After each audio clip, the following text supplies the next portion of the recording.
News feed scroll করলে বিভিন্ন সময় বিভিন্ন ধরনের ডিজাইন চলে আসে। অনেক সময় অনেক ডিজাইন অনেক বেশি ভালো লাগে, কিন্তু করার সুযোগ পাই না। কিন্তু এই যে দেখেন, যখন একটা কেকের ডিজাইন করব, কোনো ডিজাইন কাস্টমাইজ করা থাকে না, ওই মোমেন্টে কোন ডিজাইনটা যে ক্রিয়েট করব এটাই মাথায় আসে না।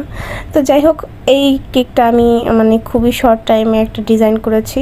আসলে এই ডিজাইনের কোনো আগামাথা আমি কিছুই জানি না, আমার মনে যা আসছে আমি তাই করছি, একদম সিম্পলের মধ্যে রাখার ট্রাই করছি।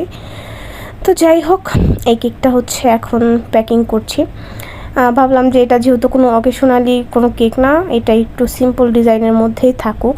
সিম্পল ডিজাইনের অনেক কেকের কালেকশন আমার কাছে থাকে, কিন্তু যখন দরকার হয় তখনই আসলে থাকে না। যেমন এই কেকটা একটু আগেই বললাম আমি। তো যাই হোক, ইদানিং হচ্ছে কেক ডেকোরেশনের ভিডিও ওরকমভাবে করা হয় না, ধৈর্য কুলায় না। তো দ্যাটস ওয়াই আমি এই ছোট্ট ক্লিপটা নিয়েছিলাম।